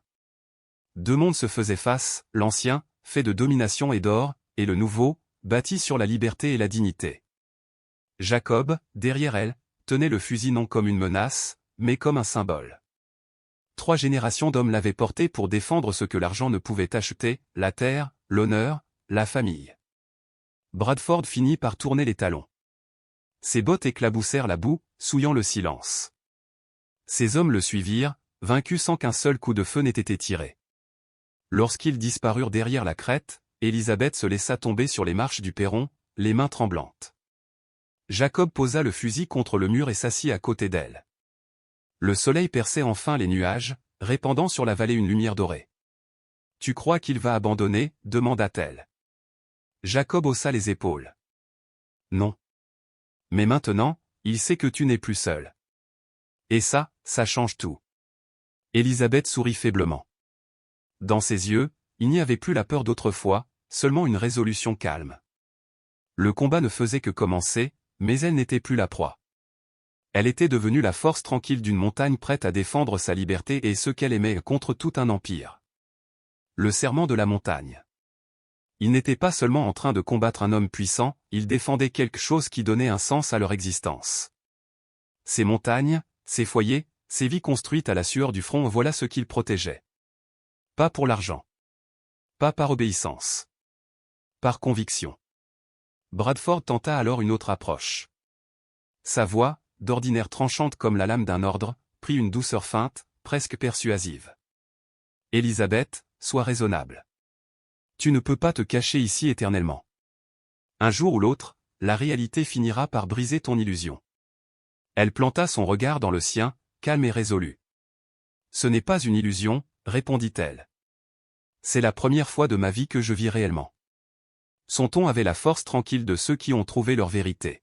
« Je ne troquerai pas cette liberté contre une cage dorée, même si tu en polis les barreaux. » Un silence lourd s'installa. L'air vibrait d'une tension presque palpable. Bradford comprit alors que l'intimidation ne suffirait pas. Chaque mot prononcé désormais déterminerait si cette confrontation finirait dans la parole ou dans le sang. Et tous, autour d'eux, savaient que la justice des montagnes ne répondait pas aux lois des villes. Ici, les règles étaient anciennes, simples et impitoyables. Soudain, une image surgit dans la mémoire d'Élisabeth, un portrait de famille. Comme une photographie qui se révèle lentement dans un bain chimique, chaque détail reprenait vie et les couleurs, les visages, la lumière d'un autre temps. Elle se revit, fillette de 10 ans, debout entre ses parents dans le salon lambrissé de la maison familiale. Un sourire figé, une posture étudiée. Une famille parfaite, en apparence. « Ma mère » murmura-t-elle, sa main se posant sur sa poitrine. « Je me souviens d'elle, maintenant. Elle est morte quand j'avais 12 ans, et mon père n'a plus jamais prononcé son nom. » Jacob, silencieux, observa les traits d'Élisabeth se transformer. Douleur et tendresse s'y mêlaient comme deux courants contraires. Le choc de cette rencontre avec Bradford avait fissuré les murailles qu'elle avait érigées autour de ses souvenirs. Elle n'était pas la femme de société que tout le monde imaginait, poursuivit Élisabeth d'une voix plus assurée. La nuit, elle me réveillait et m'emmenait en secret visiter les familles des ouvriers. Nous apportions des remèdes, de la nourriture, parfois juste de la chaleur humaine.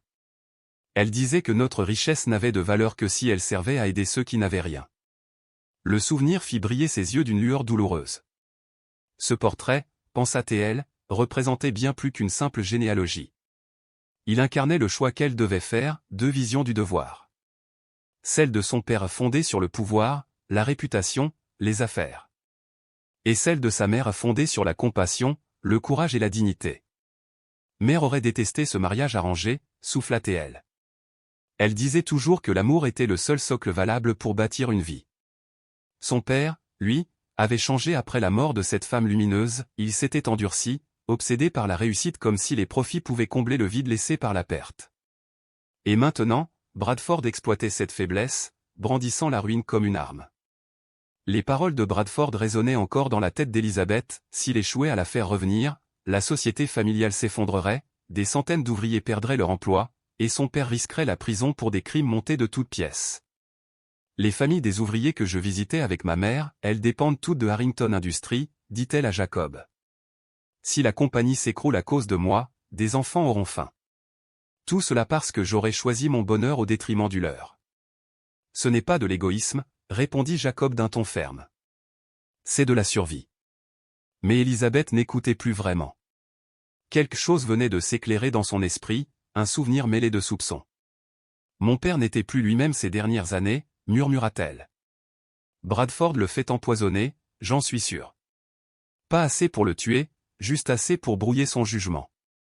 Les médicaments qu'il prend viennent d'un médecin que Bradford contrôle. Elle ouvrit la mallette qu'ils avaient récupérée, le cœur battant, les mains tremblantes, et y découvrit l'ampleur de l'horreur. Des lettres, des relevés bancaires, des ordonnances médicales, des preuves accablantes. Assez pour envoyer Bradford en prison à vie. Mais aussi assez pour révéler un réseau tentaculaire, juges, politiciens, industriels, tous liés par la peur et la corruption. Voilà pourquoi il était si sûr de lui, dit Elizabeth. Ce mariage était sa couverture. M'épouser aurait légitimé son contrôle sur l'entreprise et verrouillé toute enquête sur ses crimes. Jacob déplia une grande carte posée sur la table. Les marques rouges s'étendaient bien au-delà des industries de l'acier et du transport, mines, chemins de fer, contrats gouvernementaux, investissements douteux. Il a bâti un empire sur la peur et le sang, dit Jacob. Combien d'hommes a-t-il fait disparaître?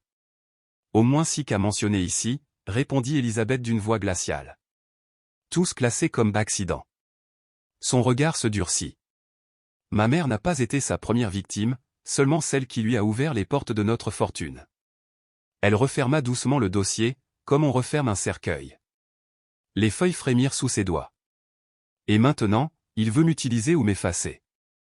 Ces documents contiennent même des plans détaillés pour éliminer toi et ta famille si vous continuez à m'aider.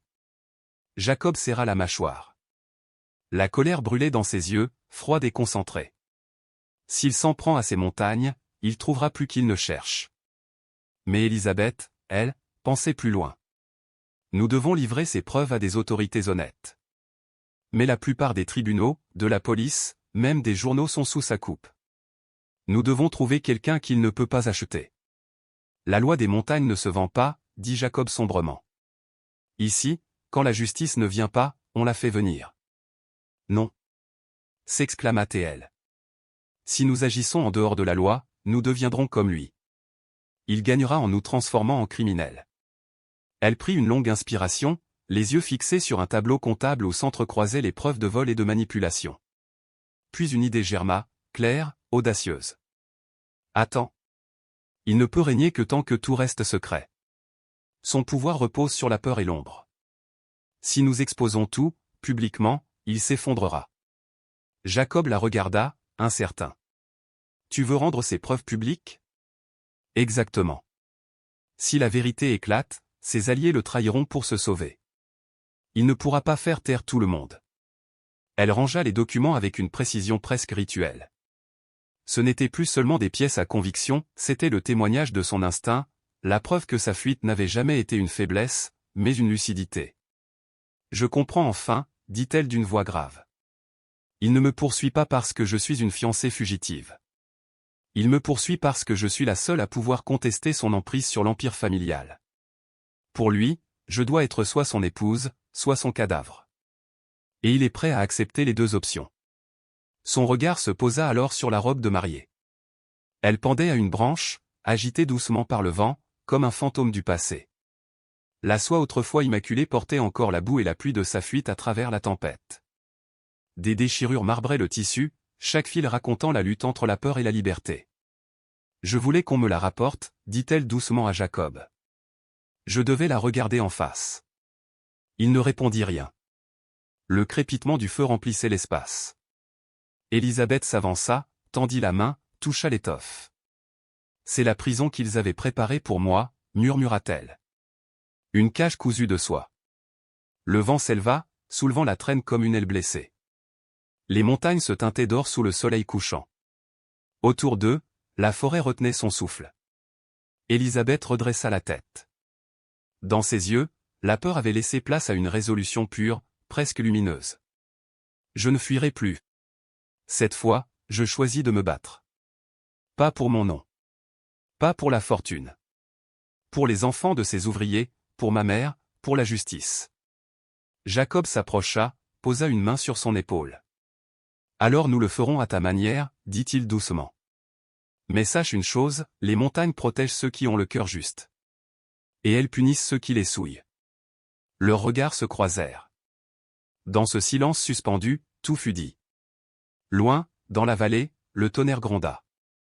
Peut-être un orage à venir, peut-être le signe avant-coureur de la tempête humaine qui s'annonçait. Élisabeth ne détourna pas les yeux. Elle savait désormais que la liberté avait un prix, mais c'était un prix qu'elle était prête à payer. La robe du renouveau. Élisabeth se tenait devant la communauté des montagnes, réunie une dernière fois avant ce qui pourrait être leur ultime affrontement contre les hommes de Bradford Stone.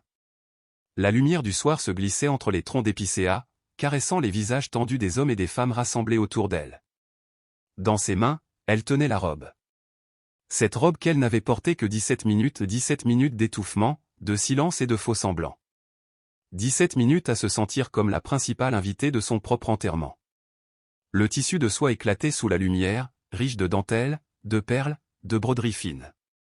Des milliers de dollars tissés pour représenter la beauté, la pureté, la perfection. Une fortune suffisante pour nourrir plusieurs familles des montagnes pendant des années. Et pourtant, à ses yeux, ce n'était plus qu'un symbole empoisonné, la cage dorée conçue par son père et par Bradford pour enfermer sa vie dans un rôle qu'elle n'avait jamais choisi. Ma mère aurait détesté cette robe, murmura-t-elle, ses doigts glissant sur les perles cousues à la main. Elle disait toujours que la vraie beauté naît du choix d'aider les autres, pas de l'étalage de richesse. Jacob l'observait en silence. Il voyait dans ses gestes la lente métamorphose d'une femme qui regardait enfin son passé avec des yeux neufs. Ce vêtement, autrefois symbole d'obligation et de respectabilité, se révélait pour ce qu'il était, un instrument de contrôle, un déguisement pour la rendre docile, une cage de soie destinée à nier son indépendance. Bradford a choisi ce modèle lui-même, dit-elle, la voix ferme. Il voulait que je sois l'image parfaite de l'épouse victorienne, pure, soumise, reconnaissante envers la protection masculine. Chaque point de couture, chaque pli de cette robe a été conçu pour me rappeler ma faiblesse. Old Duncan Mlood, vieil homme des montagnes aux mains épaisses comme des racines, examina la robe d'un œil pratique. Y a assez de toile là-dedans pour habiller 3 familles pour l'hiver, dit-il simplement. Élisabeth leva la tête, frappée d'une idée soudaine. Ses yeux se mirent à briller. Alors faisons-le. Cette robe coûte plus que ce que la plupart gagnent en un an. Au lieu de la laisser symboliser mon enfermement, faisons en quelque chose d'utile. Qu'elle serve enfin ceux qui en ont besoin. Les femmes se regardèrent, comprenant aussitôt. Moira Mlood prit le tissu entre ses doigts experts, jaugeant combien de vêtements chauds on pourrait tirer de cette soie luxueuse. Agnès Fletcher, la couturière du village, effleura la dentelle avec émotion, elle imaginait déjà des vêtements pour les nourrissons, des chemises pour les vieillards, peut-être même des linceuls pour ceux que la pauvreté avait privés de dignité. Il nous faut des ciseaux, déclara Élisabeth. Des bons, et quelqu'un qui sache couper sans gaspiller. Moira hésita. Enfant, t'es bien sûr de ça?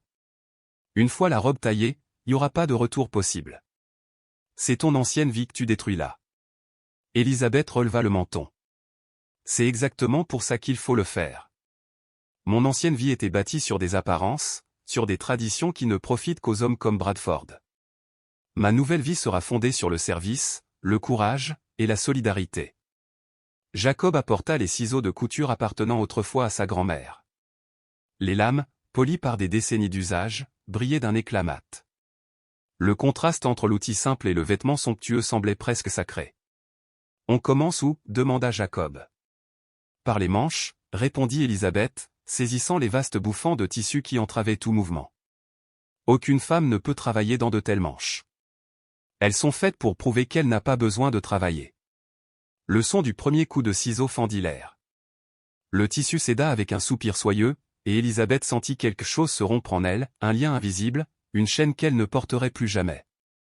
Chaque coup représentait une décision, choisir la substance plutôt que l'apparence, la communauté plutôt que le prestige, l'amour plutôt que la soumission. Bradford verra ça comme une insulte, dit-elle en découpant le corset rigide qui l'avait empêché de respirer. Pour lui, détruire quelque chose de cher est pire que blesser quelqu'un. Alors qu'il apprenne, répondit Duncan calmement. Les montagnards n'adorent pas les mêmes dieux que lui. Bientôt, les femmes se joignirent à l'ouvrage. Les ciseaux passaient de main en main, transformant la robe de soie en une montagne de morceaux utiles, des chemises pour les enfants, un manteau chaud pour Mrs. Patterson, des chemises de nuit pour les jeunes mères dont la peau fragile avait besoin de douceur. Le feu crépitait, illuminant les visages concentrés, tandis que la robe perdait peu à peu sa forme originelle. C'est la véritable cérémonie de mariage, souffla Élisabeth à Jacob, en découpant la longue traîne. Pas celle qui impose d'obéir, mais celle où l'on choisit de protéger et de servir. Jacob hocha la tête. Ici, les mariages unissent des communautés avant d'unir des personnes. Tu as choisi de rester, Lizzie. Quand le dernier morceau de tissu fut transformé, Elizabeth resta un moment immobile, entourée de ceux qu'elle considérait désormais comme sa famille. La robe, jadis symbole d'enfermement, devenait le fil qui liait désormais sa vie à celle des autres. À travers chaque point, chaque pli, elle avait tissé sa liberté. Elle leva les yeux vers la vallée où l'ombre des hommes de Bradford s'étendait déjà. « Qu'ils viennent, dit-elle d'une voix calme. Je ne suis plus la jeune fille effrayée dans sa robe de mariée. Je suis une femme qui connaît la différence entre le prix et la valeur. Le prix de la liberté. » Le soleil déclinait lorsque Bradford Stone apparut enfin, le regard brûlant de colère. Dans sa main, la lame de son couteau renvoyait les derniers reflets sanglants du crépuscule. La terre sous leurs pieds était déjà tachée du sang de ces hommes. Le fracas des fusils résonnait encore dans les bois, mêlé aux cris et au souffle des chevaux. Ce qui avait commencé comme une confrontation verbale s'était mué en bataille désespérée. « Tu aurais dû venir sans résistance, Elizabeth » cracha Bradford en avançant vers elle. Son costume, naguère impeccable, était maculé de boue et de sueur. Aucune de ces gens n'aurait eu à mourir pour ta folie. Elizabeth se redressa, le regard fixe.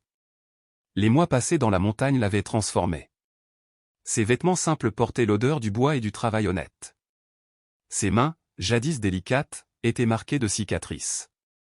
Mais dans ses yeux brillait une lumière que Bradford n'avait jamais su éteindre.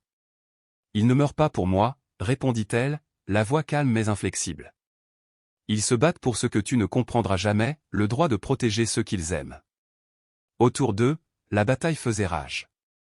Les tirs éclataient, répercutés par les falaises. Bradford avait amené des hommes lourdement armés, mais leur richesse et leur arrogance ne leur servaient à rien ici. Ils combattaient un peuple qui connaissait chaque sentier, chaque ruisseau, chaque pierre du terrain. Jacob dirigeait les siens avec une intelligence héritée de générations d'hommes qui avaient appris à survivre contre la nature et les hommes. Tommy Briggs se faufilait par les sentiers de serre, apparaissant là où l'ennemi ne s'y attendait pas.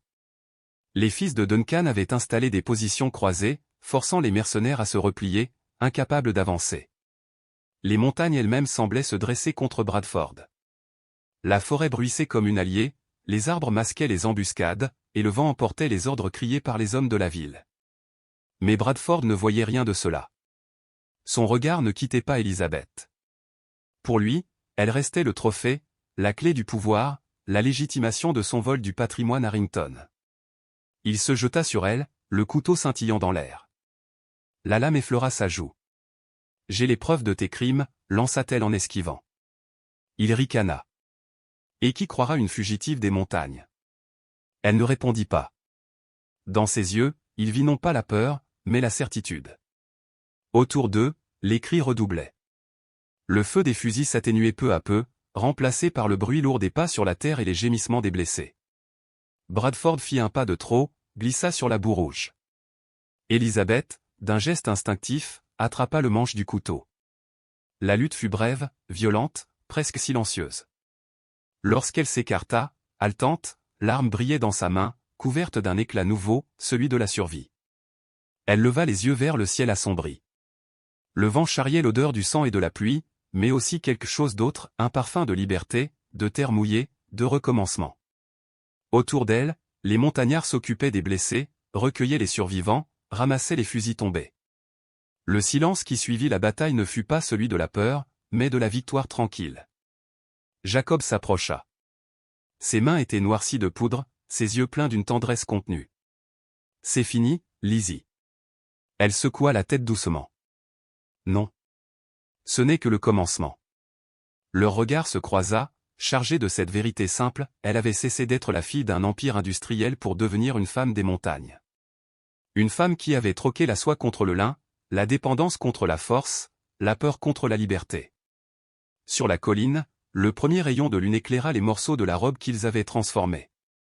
Suspendus sur des cordes, séchant au vent, ils brillaient doucement, pareils à des étendards de paix. Chaque fil, chaque couture racontait désormais l'histoire d'une femme qui avait appris à mesurer la valeur non pas en or, mais en humanité. Sous un ciel d'orage, la vérité éclata enfin, tranchante comme une lame. Des documents prouvent que tu as assassiné ma mère, volé l'entreprise familiale, éliminé tes rivaux. Même si tu me tues, la vérité te détruira. Le rire de Bradford fendit l'air, cruel et arrogant. La vérité, ma chère, est ce que les hommes puissants décident qu'elle est. Son couteau décrivait des arcs de lumière dans la pénombre, se rapprochant d'elle à chaque geste. Les femmes mortes ne racontent pas d'histoire. Et les montagnards, eux, ont souvent des accidents. Mais avant qu'il n'achève sa phrase, Jacob surgit, brisant la ligne des hommes armés pour rejoindre Élisabeth. Il en renversa 2 d'un coup d'épaule avant que le couteau de Bradford ne s'abatte droit vers le cœur de la jeune femme. Le coup fut d'une précision meurtrière. Mais au lieu de chair, la lame heurta un éclat d'argent, le médaillon qu'elle portait au cou, celui que Jacob avait retrouvé, des semaines plus tôt, dans les lambeaux de sa robe déchirée. Le choc résonna comme un cri métallique. Le bijou se fendit, mais détourna la trajectoire du couteau juste assez pour sauver sa vie. Le tranchant glissa sur le métal au lieu de s'enfoncer dans sa poitrine. Bradford recula, stupéfait, le souffle court. Cet instant d'hésitation donna à Jacob l'occasion qu'il attendait, il bondit, le renversa, et tous deux roulèrent sur le sol rocailleux, leurs corps s'entrechoquant dans une lutte acharnée. Élisabeth, haletante, porta la main à son cou. « Le médaillon » murmura-t-elle, stupéfaite. « C'était celui de ma mère. Elle me l'avait offert pour me protéger, et je n'ai compris que maintenant ce qu'elle voulait dire. » Les initiales gravées EH scintillaient dans la lumière mourante du jour. Elizabeth Harrington.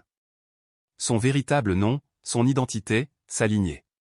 Le bijou n'était pas seulement un ornement, mais un lien entre mère et fille, un talisman d'amour qui défiait la mort et le temps. Au sol, Jacob et Bradford se battaient non plus seulement pour survivre, mais pour 2 visions opposées du monde. Jacob défendait l'amour librement donné, la solidarité née du respect mutuel, la possibilité pour chacun de choisir sa destinée. Bradford, lui, incarnait le pouvoir arraché par la manipulation, la richesse bâtie sur la souffrance d'autrui, la conviction que les êtres humains pouvaient être achetés comme des biens. « Tu crois que ta justice de montagne signifie quelque chose ?» cracha Bradford en tentant de reprendre le dessus. « Je possède des juges, des shérifs, des politiciens. Même si tu gagnes aujourd'hui, mes hommes détruiront ce village jusqu'au dernier. » Jacob le repoussa d'un coup d'épaule et lui saisit le poignet, son regard brûlant d'une détermination farouche. « Tes hommes t'abandonneront dès que ces documents seront rendus publics, répliqua-t-il. Les corrompus n'obéissent que tant qu'ils y trouvent profit. Et en effet, le vent tourna. Les montagnards, connaissant chaque recoin du terrain, se regroupèrent autour de lui. Leur volonté inébranlable fit plier les mercenaires de Bradford, qui, les uns après les autres, jetèrent leurs armes ou prirent la fuite. Aucun ne voulait mourir pour un homme qui n'avait jamais risqué sa propre vie. Bradford, seul, tenta un dernier élan désespéré vers son couteau tombé au sol. Mais cette fois, Élisabeth se dressait devant lui. Son pied reposait sur la lame, symbole de sa victoire. La jeune femme apeurée qui autrefois avait fui son mariage forcé n'existait plus. Devant lui se tenait une femme libre. « C'est fini, Bradford, dit-elle d'une voix calme. Tu n'as plus aucun pouvoir ici. » Quelques jours plus tard, sur le bureau du shérif, reposaient des piles de dossiers. Les preuves de tous les crimes que Bradford avait commis. Meurtre, détournement de fonds, conspiration, corruption. Lut le shérif Morrison d'un ton grave. « Madame, si la moitié seulement de ces accusations est vraie, cet homme finira sa vie derrière les barreaux. » Élisabeth hocha la tête. « Elles le sont toutes. » Les documents portaient l'écriture même de Bradford, accompagnés de lettres signées par ses complices. Il avait tout noté, par précaution son arrogance avait gravé sa perte. La nouvelle de son arrestation se répandit comme un feu de broussailles. Ses alliés se mirent à parler, à se trahir mutuellement. Les juges corrompus démissionnèrent en silence, les hommes d'affaires véreux prirent la fuite, et les politiciens qui avaient jadis touché ces pots de vin découvrirent soudain de pressants voyages familiaux. Étonnant, observa Jacob en lisant les journaux, comme les raquides vite le navire qui coule. Pendant ce temps, au manoir Harrington, Charles, le père d'Élisabeth, retrouvait peu à peu ses forces. Privé du poison que Bradford lui administrait depuis des années, son esprit s'éclaircit enfin. L'homme d'affaires qu'il avait été refit surface lucide, conscient, terriblement honteux. Lorsqu'il vit sa fille entrer dans le salon, il eut du mal à contenir son émotion. « J'aurais dû t'écouter, Élisabeth. Après la mort de ta mère, j'étais aveugle. » Bradford semblait si attentionné. « Je n'aurais jamais imaginé qu'il soit la cause de nos malheurs. » Élisabeth posa doucement une main sur son épaule. Il savait se déguiser en bienfaiteur. Il faisait passer sa cruauté pour de la sollicitude. Il nous a tous trompés. Leur voix tremblait d'une même peine. 3 ans de malentendus, 3 ans de silence et de douleur s'effondraient dans une étreinte. Le père et la fille comprirent que Bradford n'avait pas seulement volé leur fortune, il avait empoisonné leurs liens. Charles se redressa, le regard déterminé. Je veux réparer ce qu'il a détruit, l'entreprise, les ouvriers, la communauté. Mais j'aurai besoin de ton aide. Ton expérience, ta vision, elles sont différentes des miennes. Élisabeth déplia lentement un ensemble de contrats et de plans juridiques. Sur les pages, des paragraphes soigneusement rédigés décrivaient une transformation radicale de Harrington Industries, l'entreprise deviendrait une coopérative, détenue majoritairement par les travailleurs eux-mêmes. Les ouvriers devraient être propriétaires de leur travail, expliqua-t-elle. Ils risquent leur vie dans les aciéries et les mines. Ils méritent davantage que des salaires. Ils méritent une part de ce qu'ils construisent. Charles lut les clauses, d'abord intrigué, puis impressionné. Tu proposes une restructuration complète. Ce que tu veux faire réduira considérablement notre fortune, mais donnera à des centaines de familles une sécurité qu'elles n'ont jamais connue. C'est révolutionnaire. Élisabeth sourit. Alors qu'ils apprennent que la justice n'est pas un danger, mais une force. Des travailleurs respectés sont des travailleurs efficaces. Des familles en sécurité créent des communautés stables. Tout le monde y gagne quand la prospérité se partage. Les nouveaux statuts prévoyaient des écoles pour les enfants des ouvriers, des soins médicaux accessibles, un fonds de retraite, et surtout une représentation équitable des employés dans les décisions de l'entreprise. Pour la première fois, l'usine Harrington deviendrait une institution au service de la vie, et non de la cupidité.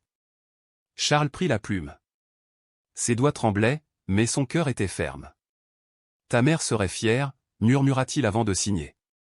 Elle m'a appris que la richesse impose le devoir d'aider. Les montagnards m'ont montré ce que cela veut vraiment dire, partager, protéger, construire ensemble. Lorsque Jacob arriva ce soir-là au manoir, il trouva Élisabeth dans le bureau de son père, entourée de piles de documents. La lumière du couchant baignait la pièce d'un éclat doré. Elle leva les yeux vers lui et lui adressa un sourire fatigué mais apaisé. Tout est en train de changer, dit-elle. Grâce à toi, répondit-il simplement. Elle ferma les yeux un instant, écoutant le souffle du vent contre les vitres. Ce même vent qui, des semaines plus tôt, portait l'odeur des pins et la promesse de liberté sur les crêtes des montagnes. Là-bas, elle avait trouvé refuge. Ici, elle avait trouvé sa raison d'être. Le médaillon fendu reposait sur le bureau, poli par la lumière du soir. Une trace de feu y dessinait encore les lettres H, le souvenir d'une mère, le signe d'un amour qui l'avait sauvée 2 fois, une fois du couteau, une fois d'elle-même. Dans ce fragment d'argent cabossé se reflétait tout le parcours d'Élisabeth, la fuite, la peur, la lutte, la justice, et enfin la rédemption. Ce soir-là, elle comprit que le véritable héritage de sa famille ne résidait pas dans l'acier, mais dans la force morale capable de transformer la douleur en lumière. Et lorsque Jacob prit sa main, le silence qui s'installa n'avait plus rien de pesant. C'était le calme après la tempête, celui des âmes qui ont trouvé leur place dans le monde. Dans le vaste hall du manoir, les vêtements simples de Jacob aux chemises de toile et pantalons rapiécés aux tranches avec les meubles lustrés, les tapis persans et les portraits dorés des Harrington. Pourtant, lorsqu'Élisabeth le rejoint, il n'y a ni gêne ni distance, seulement la tendresse familière d'un amour né loin du luxe, dans la chaleur d'une cabane de montagne. Alors, comment cela fait-il d'être riche à nouveau, demande Jacob avec un sourire, désignant les murs restaurés et les coffres débordant de documents officiels. Différent d'avant, répond elle, les yeux emplis d'une clarté nouvelle. Autrefois, la richesse lui paraissait une cage dorée, un devoir de maintenir le prestige familial, d'entretenir une image sans faille. Aujourd'hui, elle y voit un outil ou une chance de construire un monde plus juste. Avant, l'argent signifiait obéissance, murmure-t-elle. Désormais, il signifie possibilité. Les dossiers étalés sur la table de chêne ne sont plus seulement des actes de propriété, ils incarnent une métamorphose. Celle d'une jeune héritière contrainte à un mariage d'intérêt devenue une femme qui choisit sa voie, une meneuse déterminée à rendre le pouvoir à ceux qui travaillent de leurs mains. Quelques heures plus tard, sous la lumière dorée des lanternes suspendues entre les pins, Jacob se tient devant la communauté rassemblée. Dans sa paume repose un simple anneau d'or, forgé de ses propres mains à partir d'une pépite trouvée dans le ruisseau de Miller Creek, le même lieu où, 6 mois plus tôt, il avait découvert Élisabeth effondrée, tremblante, sans mémoire ni défense. L'anneau reflète la flamme dansante des lampes à huile, comme s'il capturait la promesse de cette nuit. Cet anneau, dit Jacob, n'a pas de papier, ni de sceau, ni de contrat. Il n'est accompagné que d'une seule chose, ma promesse de t'aimer pour ce que tu es, non pour ce que d'autres voudraient que tu sois. Élisabeth reçoit le bijou dans des mains changées par la vie montagnarde, calleuse à force de travail honnête, robuste mais douce, forgée par l'effort et la tendresse. La bague, si modeste soit-elle, vaut plus que toutes les parures qu'elle porta autrefois. Je promets de choisir cette vie chaque jour, dit-elle, sa voix claire s'élevant dans la nuit. Non parce que je le dois, mais parce que je le veux. Les familles rassemblées écoutent en silence. Duncan MacLeod, doyen du hameau, officie la cérémonie avec la gravité tranquille des gens de la terre. Nulle église, nul prêtre, nul orgue, seulement le vent, les étoiles, et la sincérité d'un engagement partagé. L'amour, déclare Duncan, ce n'est pas posséder quelqu'un, mais marcher côte à côte. C'est bâtir ensemble ce qu'aucun ne pourrait accomplir seul. Un murmure d'émotion parcourt l'assemblée, puis la musique s'élève violon, guitare, tambour rustique transformant la clairière en un lieu de fête éclatante. Les visages s'illuminent, les enfants rient, les couples dansent sur la terre battue. Élisabeth tourne dans sa robe d'un blanc simple, cousue à partir de tissus offerts par chaque femme du village. Chaque morceau d'étoffe raconte une histoire, un geste de bienvenue, une preuve qu'elle est devenue l'une des leurs.